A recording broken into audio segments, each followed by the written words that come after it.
Pentecostes aqui, porque Deus está unindo muitos irmãos. Veja, olha que presente, olha o mimo de Deus, olha o mimo de Nossa Senhora.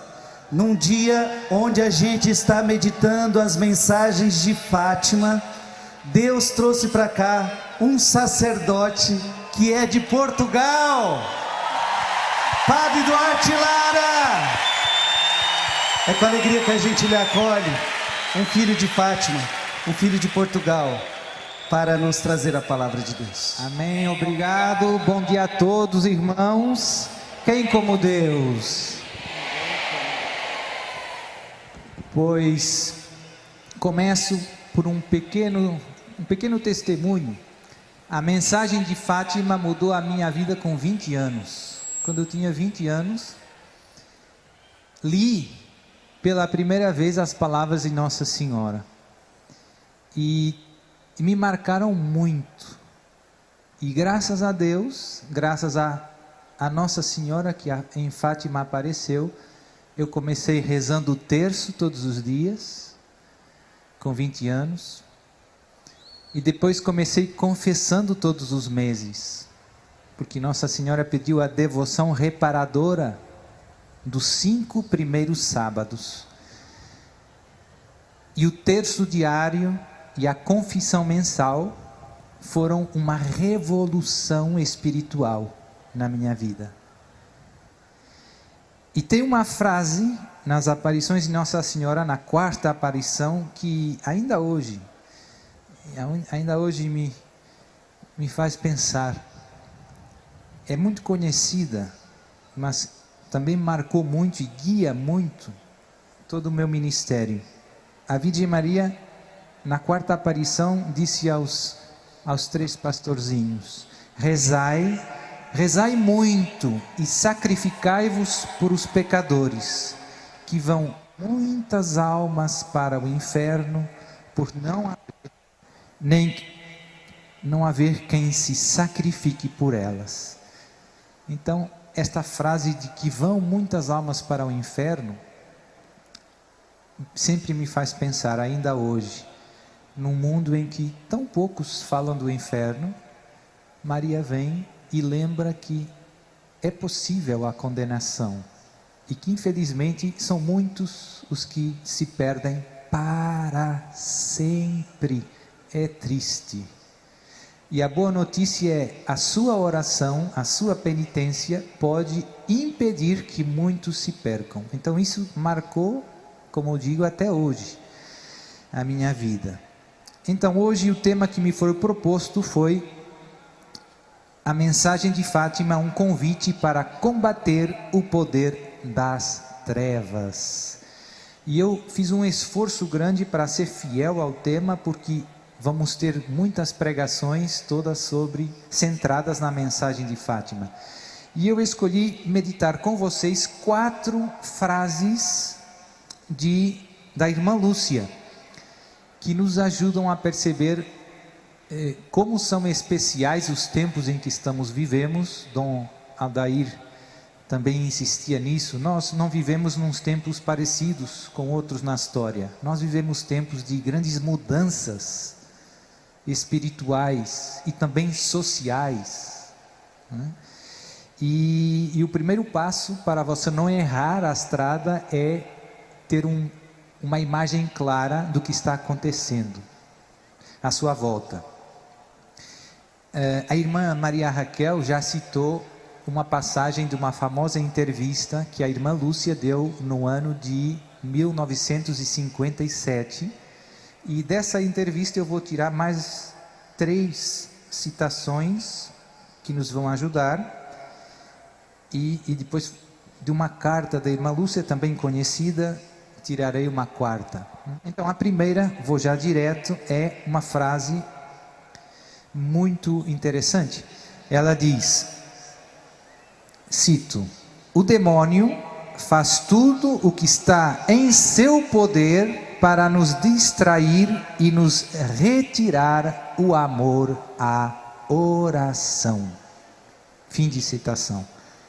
O demônio faz tudo o que pode para nos distrair quando você está rezando, quando você está pensando em rezar, você se distrai. E para nos tirar o amor à oração, para fazer a oração pesada, algo que não nos atrai. Por quê?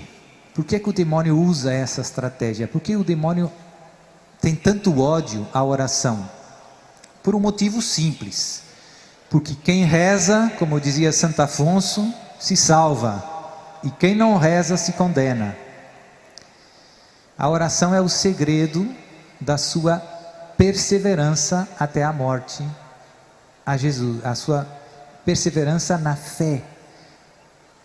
E da sua perseverança na graça, seguindo Jesus, sendo fiel aos seus ensinamentos até o fim.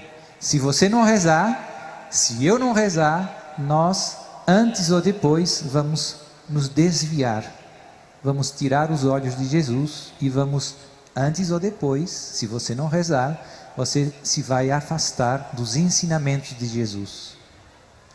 Então, a oração é como que o Papa Francisco dizia, o oxigênio da alma. Eu gosto da ideia de que, a oração, comparar a oração como a respiração. Parar de rezar é como parar de respirar. Você pode, se quiser, cutucar o seu irmão e dizer, meu irmão, o irmão do seu lado, parar de rezar é parar de respirar. Não vai dar certo. Olho. Rezar sempre. Rezar todos os dias. Rezar ao longo do dia. Não é só uma questão de quantidade, mas também é uma questão de quantidade. É preciso rezar bem, ou seja, colocando o coração, colocando-se na presença de Deus. Não é preciso longas orações insistindo na mesma coisa. Jesus também nos ensina tanta coisa da oração. Não é uma questão de insistir, também é necessário insistir, mas não é que você tem que convencer Deus.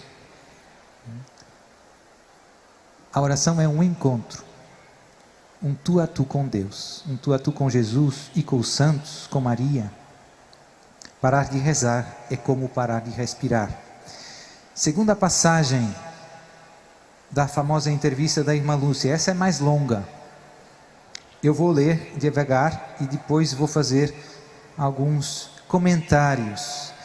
Então é importante, essas palavras da irmã Lúcia são fortes e, como digo, nos ajudam a ter uma espécie de um diagnóstico claro do que está acontecendo hoje no mundo. Então, diz a irmã Lúcia, Senhor Padre, o demônio está travando uma batalha decisiva contra a Santíssima Virgem. E como o demônio sabe o que mais ofende a Deus, e o que em menos tempo lhe fará ganhar o maior número de almas, trata de ganhar para si as almas consagradas a Deus, pois desta maneira o demônio deixa também as almas dos fiéis desamparadas pelos seus chefes, e mais facilmente se apodera delas. Faço aqui um parêntese, a passagem continua. O demônio sabe o que mais ofende a Deus e o que mais rapidamente desvia as pessoas de Deus. E o que é, a irmã Lúcia nos está dizendo, é o naufrágio da fé, a perda das almas consagradas. Porque o povo fica sem pastores, ovelhas perdidas, como Jesus dizia no Evangelho, e os pastores também se perdem. Continua a citação. O que aflige o Imaculado Coração de Maria e o Sagrado Coração de Jesus é a queda das almas dos religiosos e dos sacerdotes. O demônio sabe que os religiosos e os sacerdotes que deixam a sua bela vocação arrastam numerosas almas para o inferno. Frase tremenda. O demônio quer tomar posse das almas consagradas, tenta corrompê-las para adormecer as almas dos leigos e levá-las deste modo à impenitência final, ou seja, a falta de arrependimento na hora da morte. Continua a irmã Lúcia: emprega todos os truques, chegando até a sugerir que adiem a entrada na vida religiosa. Disto resulta a esterilidade na vida interior e, entre os leigos, uma frieza quanto à renúncia aos prazeres e à sua dedicação total a Deus. E aqui termina. Então, como eu dizia, uma citação longa, mas muito forte e que merece a nossa meditação. O demônio tem como alvo prioritário os consagrados, os religiosos, os sacerdotes, porque sabe que se os desviar do serviço de Deus, as ovelhas se perdem mais facilmente. E olha, se você e eu olharmos para esses últimos anos, aqui no Brasil, lá em Portugal, na Europa, tantos casos, de sacerdotes que se desviaram, que desistiram, que se confundiram. E é um fenômeno que se arrasta já há algumas décadas, não é um fenômeno novo. Nos anos 70, depois do Concílio Vaticano II, houve uma grande crise. Muitos sacerdotes e religiosos deixaram o seu ministério sagrado. Então, algo que faz sofrer o coração de Jesus e o coração imaculado da Virgem Maria e que causa tanto dano ao povo santo de Deus. Depois tem outros sacerdotes e consagrados que, embora continuem dentro da igreja visível, o seu coração está longe e se corromperam, seja do ponto de vista doutrinal, já não estão ensinando a palavra de Deus, estão ensinando ideias humanas, se deixaram seduzir pelo espírito do mundo, estão ensinando falsas doutrinas, contrárias à palavra de Deus, e também se corromperam moralmente, tantos sacerdotes e tantos religiosos. E o mais triste, todos podemos cair, você e eu caímos e podemos cair, mas o mais triste é aqueles que querem o pecado, que não se convertem, e que já não chamam o pecado de pecado. E infelizmente isso também aconteceu dentro dos consagrados. É triste. Também uma coisa que não toda a gente sabe, mas que cada vez é mais conhecida, é muito triste, que dentro de muitos congregações religiosas, dentro de seminários católicos, muitos sacerdotes e dentro do clero em geral, alguns foram caindo em práticas profundamente contrárias à vontade de Deus. Há um estilo de vida, por exemplo, de sexo desregrado. Foi surgindo nos anos 60, 70 do século passado, um grupo que inicialmente era muito pequenino, mas que foi crescendo dentro da igreja, uma espécie de máfia gay, que foi contaminando e que infelizmente trabalha um pouco em equipe e que agora está chegando aos topos. A gente ouve cardeais, bispos dizendo que o sexo entre duas pessoas do mesmo sexo não tem problema, que é necessário mudar o catecismo. Temos cardeais dizendo isso publicamente. Então, tudo isso são consequências desse ataque cerrado do demônio aos consagrados, aqueles que deviam ser a primeira linha do sal da terra e luz do mundo.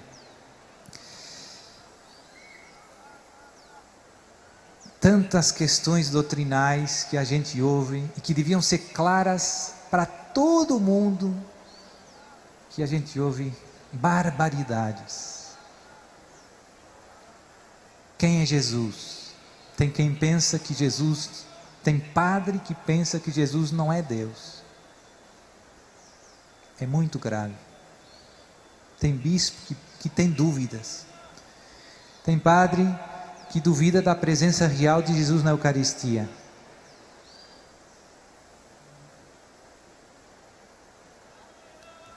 Tem bispo que duvida da virgindade perpétua da Virgem Maria, que nega a virgindade perpétua da Virgem Maria. São coisas muito graves, meus irmãos. Como é que chegamos aqui? Foi um processo. O demônio foi atacando, corrompendo. Tem cardeais que dizem que, ou que duvidam da existência do inferno. Não, o inferno. Ou do demônio. O demônio não existe, é só uma figura literária. Tecnicamente são heresias. Essa é a verdade. São heresias. Essa não é a fé católica. Essa não é a verdade que Deus nos revelou no seu Filho muito amado, Jesus Cristo, e Senhor nosso. E por isso a confusão dentro dos fiéis também é grande. As ovelhas estão confusas, porque os pastores estão ensinando erros. Estão vivendo mal, tantas vezes, tantos escândalos. Lá em Portugal agora teve, o ano passado, um montão de escândalos que vieram a público. Escândalos sexuais. Infelizmente também bastante ligado à questão da pedofilia. Ligado àquilo que eu dizia antes, da turma gay. Mas em Portugal, em Espanha também saiu agora um estudo que dizia que 82% dos abusos de crianças por parte de clérigos são de rapazes. E que desmantelo. Pois Nossa Senhora nos avisou, tentou. A irmã Lúcia disse isso em 1957. Outra passagem, terceira citação da irmã Lúcia, também mais longa, mas muito importante, porque nos dá os remédios. Você está pensando, e eu o mesmo, mas padre, o que posso eu fazer agora para ajudar a solucionar este desmantelo? Então vem, a irmã Lúcia diz: Senhor Padre, a Santíssima Virgem não me disse que estamos nos últimos tempos, mas me fez compreender isso por 3 razões. A primeira razão é porque ela me disse que o demônio está travando uma batalha decisiva contra a Santíssima Virgem. E uma batalha decisiva é uma batalha final, em que um lado será vencedor e o outro lado sofrerá uma derrota. Lógico. Assim, a partir de agora devemos escolher o nosso lado. Ou somos por Deus, ou somos pelo demônio. Não há outra possibilidade. A segunda razão é porque ela disse aos meus primos, como também a mim, que Deus está a oferecer os 2 últimos remédios ao mundo. Eles são o Santo Rosário e a devoção ao meu Imaculado Coração. São os 2 últimos remédios, o que significa... pode aplaudir e agradecer a Deus. Obrigado, Senhor.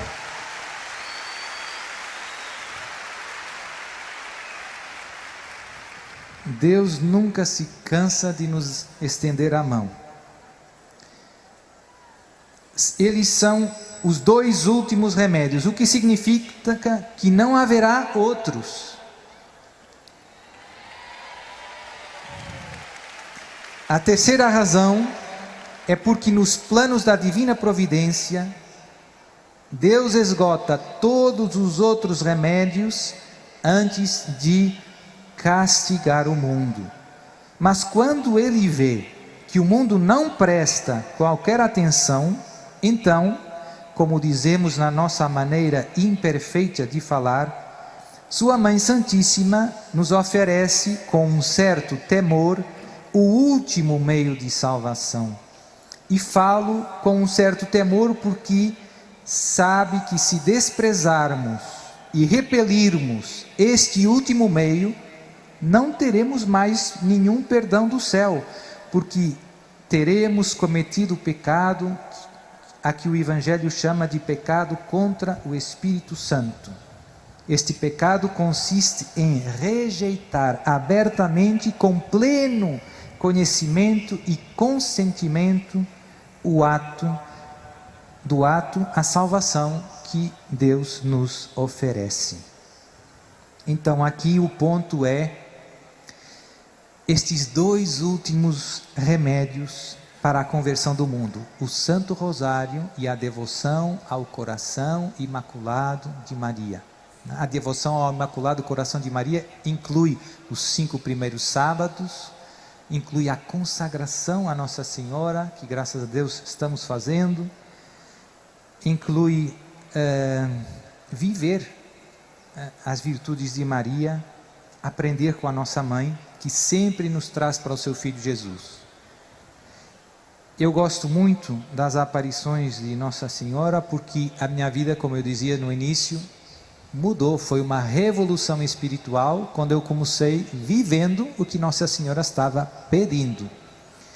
E depois de Fátima eu comecei a estudar outras aparições de marianas e comecei a perceber que desde o século XIX, desde 1830, em que Nossa Senhora apareceu em Paris, na Rue du Bac, com a famosa medalha milagrosa, que Nossa Senhora intensificou as suas aparições na história da igreja. Se você reparar, tem um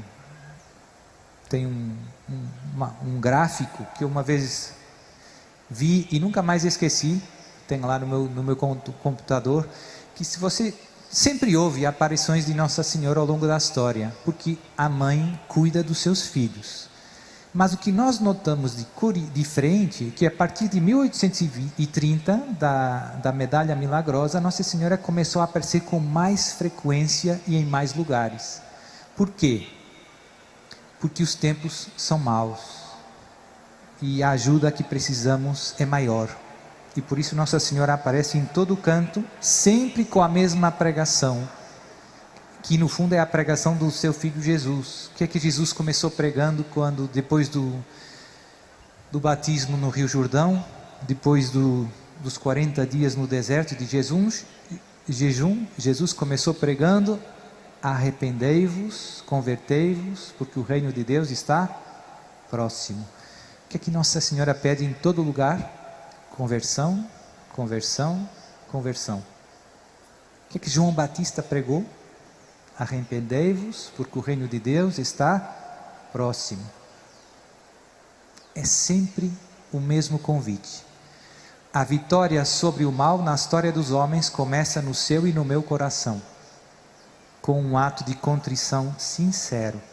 Deus entra em si e em mim e começa a transformar a história, a sua, a minha, a de São Paulo, a do Brasil, a do mundo. Nossa Senhora falou também que vai vir o castigo e que depois, por fim, o meu imaculado coração triunfará, que virá uma era de paz para o mundo. Mas essa era de paz é precedida por esta grande tribulação na qual nós estamos começando a viver.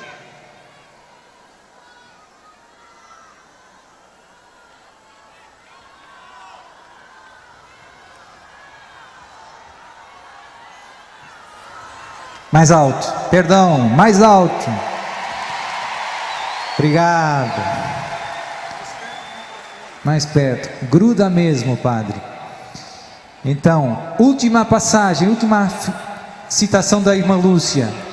A batalha final entre o Senhor e o reino de Satanás será a respeito do matrimônio e da família.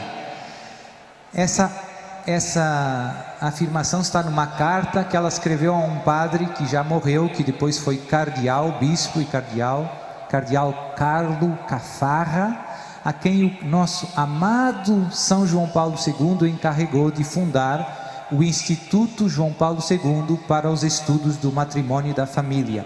Então, quando ele foi encarregado pelo Papa, escreveu a irmã Lúcia, mandou na resposta tem essa afirmação: a batalha final entre o Senhor e o reino de Satanás será a respeito do matrimônio e da família. E você, se olhar à sua volta, é isso que está acontecendo. A família nunca foi tão atacada como hoje, no século 21, como nesses últimos anos da humanidade. Nunca aconteceu nada assim. Nunca chegamos à quantidade de divórcios que temos hoje. Nunca chegamos a legalizar, ao longo da história da humanidade, casamento entre duas pessoas do mesmo sexo. Nunca aconteceu. Nunca aconteceu na história da humanidade ensinarmos às crianças a ideologia de gênero. Nunca aconteceu. São tempos terríveis. O matrimônio e a família estão sob pesado ataque, porque o demônio sabe que se conseguir destruir a família, vai conseguir também destruir a sociedade e o mundo. Das famílias dependem os futuros santos que vão trazer o mundo para Deus. Sem famílias santas, não tem religiosos, não tem padres, não tem vocações consagradas, não tem futuro, não tem Brasil, não tem mundo, só tem caos. E por isso é tão importante ajudar as famílias hoje que estão sob ataque. É tão importante educar bem as crianças, e está cada vez mais difícil. Por quê? Porque a luta é uma cruzada cultural e também uma cruzada, podemos dizer, legal, porque o Estado está fazendo cada vez, se está intrometendo cada vez mais no papel dos pais, de transmitir a fé aos filhos e educar os filhos. Os pais cada vez menos podem fazer isso. Então está ficando pesado, Mas a boa notícia é: Deus não perde batalhas, a vitória é certa, e a vitória virá por meio do coração imaculado de Maria.